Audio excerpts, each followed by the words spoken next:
오늘은 영원한 복음 요한계시록 24번째 시간으로 네 번째 제국의 부활과 여덟째 왕이라는 제목으로 말씀의 은혜를 나누도록 하겠습니다. 우리가 그 다니엘 선지자의 그 짐승 환상이라든지 그 다음에 현장 뿔이 난 수염소의 환상이라든지 또 거기서 불이 뽑히고 현장 내 불이 일어나서 또 그 중에 한 뿔에서 또 작은 뿔이 생겨나고 그 뿔의 환상, 짐승의 환상을 통해서 다니엘 선지자는 무려 300년 후에 이 땅의 역사에 성취될 세계사의 변천을 아주 절묘하게 예언해 주고 있습니다. 다니엘의 짐승 환상이라든지 뿔 환상이라든지 수염소의 환상이라든지 뿔 개수의 환상이 역사 속에서 성취되었기 때문에 다시 네 번째 제국이 열뿔로 나누어지고 또 새 뿔이 뽑히고 그 중에서 작은 뿔이 나오고 등등의 이 환상 예언도 세계사 속에서 연속성을 가지고 살펴보아야 될 필요가 있습니다. 그것은 연속되는 세계사 속에서 성취될 사건임에도 불구하고 우리가 이 세계사를 유심히 있게 안 보잖아요. 그러다 보니까 환상을 주장하고 계시를 주장하는 그런 어리석은 종말론자들이 이 교회사에 매 분기마다 등장해가지고 말입니다. 어리석은 교회를 선동해 왔습니다. 오늘날에도 많은 그 사이비 종말론자들이 환상으로 비유로 그와 같은 뿔의 출현이라든지 제국의 출현을 역사상에서 연속적으로 이렇게 살펴보지 않고 지금 마음대로 각색해가지고 판타지 소설을 적다가 보니까 심지어는요 다니엘 환상에서 나중에 수염소 이마 사이에 난 현잔 뿔이 뽑히고 다시 네 뿔이 땅 사방을 향해 뻗쳐 올라오고 그 중에 강성한 두 뿔이 싸움을 하는 것을 예언하고 난 다음에 다시 연이어서 남방왕 북방왕까지 이야기를 하고 있거든요. 그 남방왕과 북방왕도 결국에는 그저 뿔 4개로 분열되고 난 다음에 헬라 제국이 그 중에서 이집트를 근거지로 했던 포톨레미 왕조를 남방왕으로 그 다음에 시리아 지역을 근간으로 강성했던 셀루쿠스 왕조를 북방왕으로 묘사해가지고 계속해서 설명해주고 있는데 또 그것조차도 지금 멋대로 남방왕 북방왕이 누구다 심지어는 우리나라 한반도까지 끌고 들어와가지고 북조선 남조선 그렇게까지 비유하는 사람들이 있었습니다. 제가 무엇 때문에 그 제국들의 변천사를 잠시라도 여러분에게 요약을 해주는 거 하면은 그 다니엘 환상이나 요한계시록의 환상도 그 목적하는 바는 딱 동일합니다. 이 세계사의 변천 마지막에 이 세계사의 시간 다음에 하나님의 나라가 도래한다는 것을 아브라함이 말입니다. 자기 4대 후에 자기의 후손이 가나안 땅을 차지하게 된다는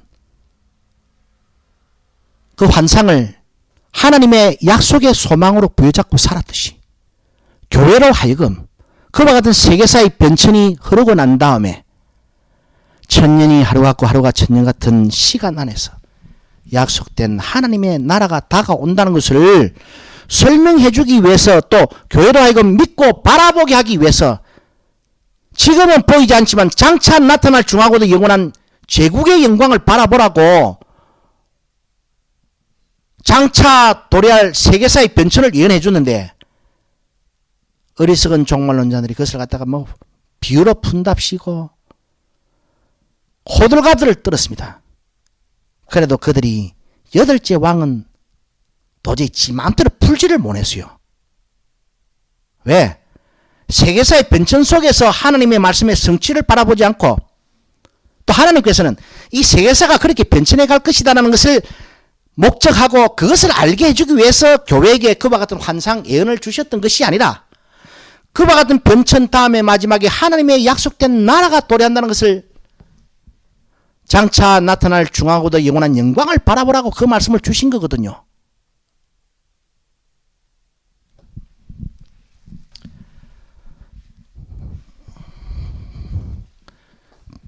네 번째 제국인 로마 제국이 BC 753년경에 반도 이탈리아의 조그마한 도시 국가로 출발을 해가지고요, 세계를 제패해 나갑니다. 이 와중에 수염소 이마 사이에 현저한 뿔 알렉산더 대제의 헬라 제국의 네 나라로 분열되고, 그 중에서 북방 왕인 작은 뿔을 배출하는 셀루쿠스 왕주가 로마가 세계를 제패하기까지 그 전 지역을 점령하고 있었습니다. 패권 국가였습니다. 그 로마가 도시 국가에서 성장해가지고 이제 이 왕조를 무너뜨리고 지금의 유럽의 절대 패자로서 이제 등장을 해가는 과정 속에서, 그런데 이 로마 제국이 AD 395년경인가 이때 동서로마로 분리됩니다. 동서로마로 분리되면서 10개 종족에 의해서 게르만족이라는 그 의미에서는 동일한 종족이었지만은 그 게르만족이 10개 부족으로 구성되어 있었는데, 10개 종족으로 구성되어 있었는데, 그 10개 종족이 이 서로마 제국을 AD 476년에 멸망시켜버리고 이제 그 제국의 지위를 분산해서 각 나라가 이제 가지게 됩니다.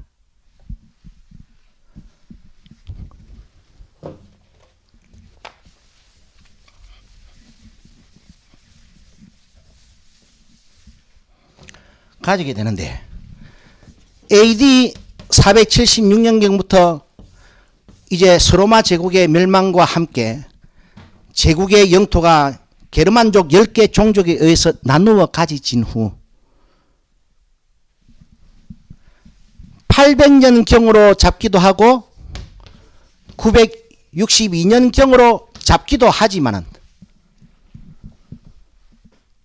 신성 로마 제국이 다시 유럽 대륙에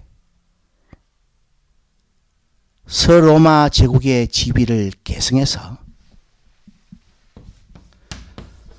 1806년 나폴레옹에 의해서 신성 로마 제국이 해체되기까지 근 1000년을 유럽 대륙을 좌지우지합니다. 그것이 세계사예요.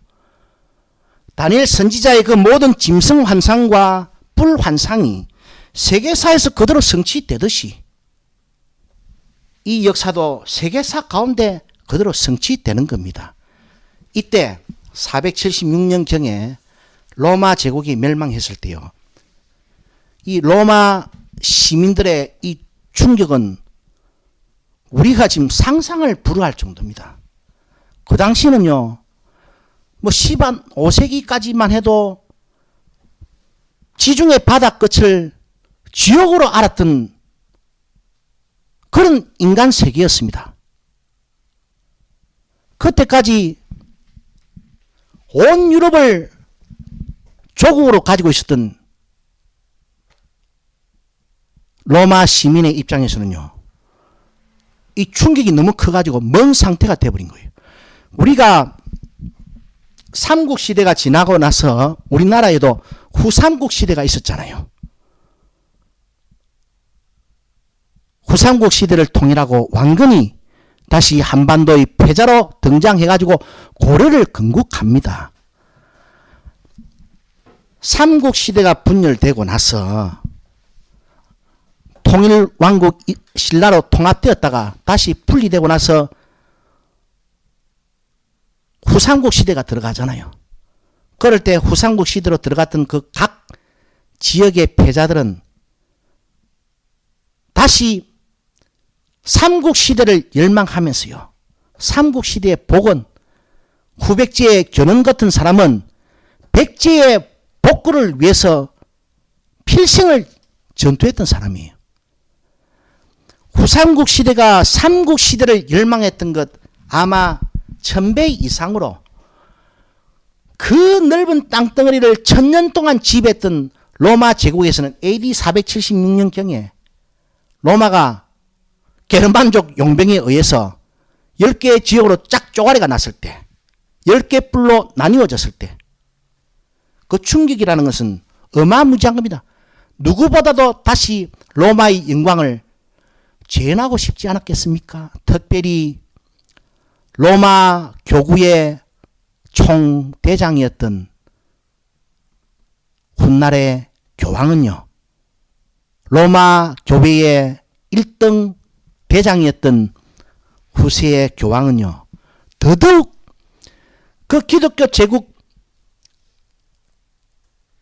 결탁하여 누렸던 특권이 어마무지합니다. 이거는 뭐 우리나라 지금 현재 5년 정권의 어느 정권의 그 측근들이 그 누리는 특권하고는 비교가 안 돼요. 대대로 로마가 멸망하는 시간까지 그 로마 교회 감독이 누렸던 특권이라는 것은 어마무지합니다. 모든 사람들보다도 이 교황이 서로마 제국의 부활을 꿈꾸었더라 이 말입니다. 그 열망의 끝에서 신성 로마 제국이 등장했던 거예요. 이름도 딱 신성 로마 제국. 서로마 제국 황제의 자리를 교황, 교회의 권위를 힘입어 복구하고자 하는 의미에서 신성 로마 제국이 이제 서로마 제국의 후예로 유럽 대륙에 등장한 후 거진 서로마 제국의 패권에는 미치지 못하지만 그래도 서로마 제국이 한 3분의 1 정도의 영토를 차지하고 신성 로마 제국의 황제, 그 신성 로마 제국의 황제는 교황으로부터 대관식을 가졌다 그랬지요. 교황으로부터 황제의 지위를 정통성을 부여받은 그 황제는 서로마 제국 황제의 부활이 되는 것이고 복구가 되는 것이고 서로마 제국의 영광이 다시 살아나는 것입니다. 그런 역사적인 가치를 지닌 이 신성 로마 제국이 유럽 대륙을 서로마 제국의 영토 지위에는 택도 미치지 않지만 그래도 1000년을 유럽 역사의 중심축으로 존재하게 됩니다. 1000년 동안. 그 일반 사람들은 모르잖아요. 사이비 종말론 퍼뜨린 사람들은 이거 몰라요. 그런데 지금 저대로 가무 와닿는 대로 시부립니다. 이거를 이제 절묘하게 묘사해 놓은 교황에 의해서 서로마 제국의 황제의 지위가 복구되는 이 놀라운 정치 체제의 도래를 사도 요한이 요한계시록 17장에서 7머리 환상으로 다 그대로 예시했던 겁니다. 그가 보는 환상은 역사상에 그대로 성취되어집니다. 그래 요 시기에 1077년에 교황의 지위가 얼마나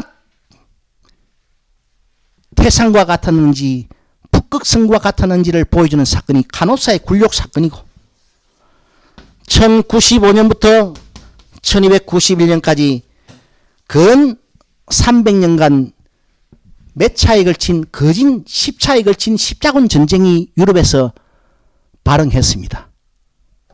이때 십자군 전쟁의 축이 누군 줄 압니까?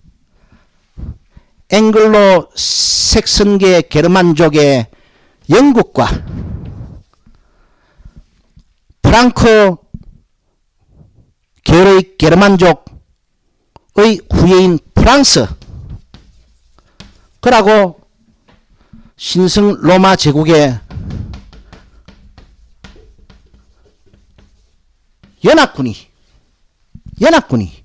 십자군 전쟁을 주도했습니다.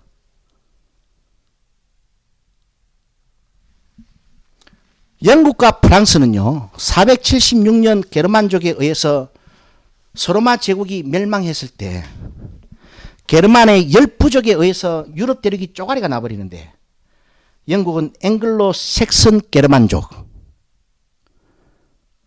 프랑스는 프랑크 게르만족, 그리고 알레마니 게르만족의 후예가 독일이고 부르근드 게르만족의 후예가 스위스고 롬바르드 게르만족의 후예가 이탈리아고 스고트 게르만족의 후예가 스페인이고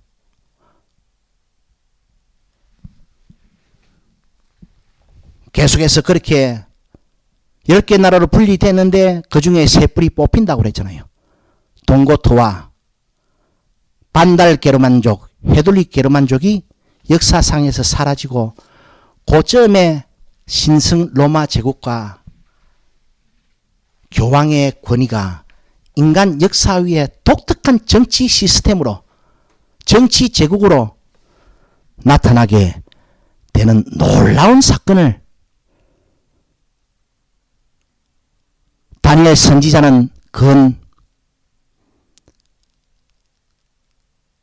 1300년 전부터, 사도 요한은 800년 전부터 하나님의 환상으로 세계사의 변천을 예언했던 것이고 그것이 그대로 세계사에 응했습니다. 그래서 이 1000년간은요, 유럽의 패권이 서로마 제국을 쪼개었던 게르만의 10부족 가운데 두 부족인 앵글로 색선의 영국과 프랑크 게르만족의 구예인 프랑스와 그리고 서로마 제국의 부활이라고 교황에 의해서 주도된 신성 로마 제국에 의해서 300년에 걸친 십자군 전쟁이 일어났다 하면은 그 신성 로마 제국이 우리 일반인들은 전혀 모르지만은 세계사에서 중세 천년사에서 얼마나 막대한 비중을 차지하는 줄을 알게 될 것입니다. 그래서 사도 요한이 7머리 중에서 5은 망했고 하나는 있고 하나는 있다는 것이 6번째 로마 제국이었고 하나는 아직 이르지 않았다는 것이 신성 로마 제국이었고 그리고 8째 왕은 적그리스도인데 그는 7에 속한 자다. 그리고 그것이 신성 로마 제국의 정치 체제를 그대로 예언하고 있는 하나님의 예언이었던 것입니다. 여러분, 이 기간 동안 여러분 어렴풋이 세계사를 흘려들은 사람들도 알 겁니다. 영국과 프랑스 간에 일어났던 100년 전쟁. 유럽 대륙이요, 영국과 프랑스가 가장 강대한 양대 축으로서 서로 지땅 따먹기 전쟁한다고 100년 동안 끊임없이 피를 튀기며 100년을 싸웠습니다. 그 어마어마한 유럽 대륙 전체가 전쟁의 소용돌이 속에 100년간을 지속되면서도 세상에 종말이 오지 않은 이유가 뭔 줄 압니까? 핵무기가 개발 안 돼서가 아니고 여러분 명심하십시오. 히브리서 1장 6절의 말씀처럼 하나님께서 마라들을 이끌어 이 세상에 다시 들어오는 성취되기 위해서 TV에 일어난 100년 전쟁 속에서도 지구가 생존했던 것입니다, 여러분.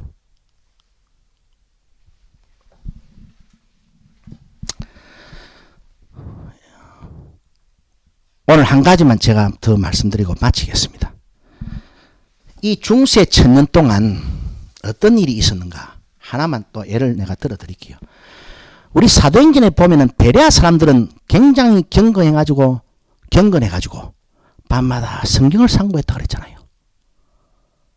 그 중세 1000년 동안 교황은요, 신부들을 통솔해가지고 사제들을 통솔해가지고 교회 머리들을 통솔해가지고 어떤 법령을 발표했느냐.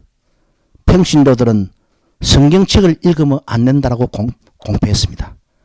그래 이 1000년 동안요, 베레아 사람이건 나발이고 간에 온 유럽의 기독교인들은 성경책을 자기 손에서 읽을 수가 없었습니다. 성경책 읽으면 이단으로 정죄받았습니다. 교회에서 추방당했습니다, 여러분. 그게 정상적인 교회입니까? 사도들의 전승에 의하면은 교리의 타락은 교회의 멸망이고 교회의 심판입니다, 여러분. 예? 1000년 동안 이놈이 이런 짓거리를 했는데 이걸 갖다가 여러분 교회사로 인정을 합니까? 하나님은 이놈을 예? 네로보다 더 미워하시고 김일성이보다 더 미워하십니다, 여러분. 문재인이보다 더 미워하고 박근혜보다 더 미워해요.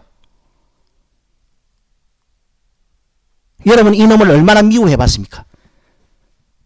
택도 아니게 이놈을 갖다가 오늘날에는 평화의 사도로 숭앙합니다. 쪼다 반피들이. 하여튼 대 먹지 못해가지고 머리에 던기 없으니까 정신이 나가가지고 이 오락가락합니다. 이게 교회가 말입니다. 여러분 성경을 잘 읽어보세요.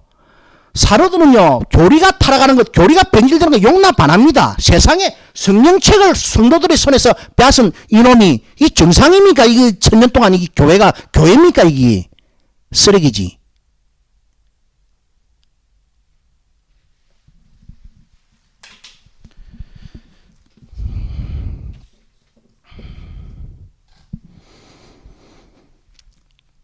자꾸 사이비 종말론자들 때문에 중동 지방에서 3차 세계대전이 발발할 것에 집중하지 마세요. 여러분이 진짜 집중해야 되는 것은 베드로후서 1장 12절로 19절의 말씀처럼 오늘 이 밤에라도 도적같이 오실 예수 그리스도가 여러분의 마음에 샛불같이 떠오르기까지 성경을 집중해서 보세요. 그렇게 성경을 집중해서 봐야 될 교회로 하여금 1000년 동안 볼 수 있는 권리를 뺏은 이놈이 이게 정상입니까? 쳐 죽여버려야지. 그러나 오늘 이 사람들 보면은요, 이놈보다 스탈린이 더 미워하고 김일성이 더 미워하고 김정일이 더 미워하고 김정은이 더 미워하고 문재인이 더 미워하고 박근혜 더 미워합니다. 아이고 정신이 나가도 여러분 자다가도 이가 갈릴 정도로 미워해야 됩니다. 그 사람들의 마음에 주의 재림이 샛별같이 떠올라와요.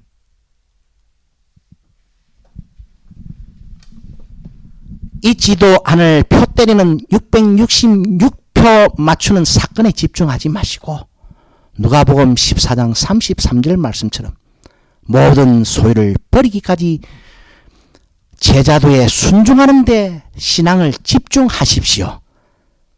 그런 교회에게 내일의 성공한 삶, 내일의 부자된 삶, 내일의 영향력 있는 인생을 꿈꾸고 디자인하게 하는 그 목사 놈들은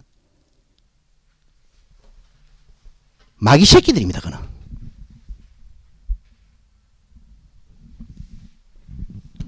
말씀을 맺겠습니다.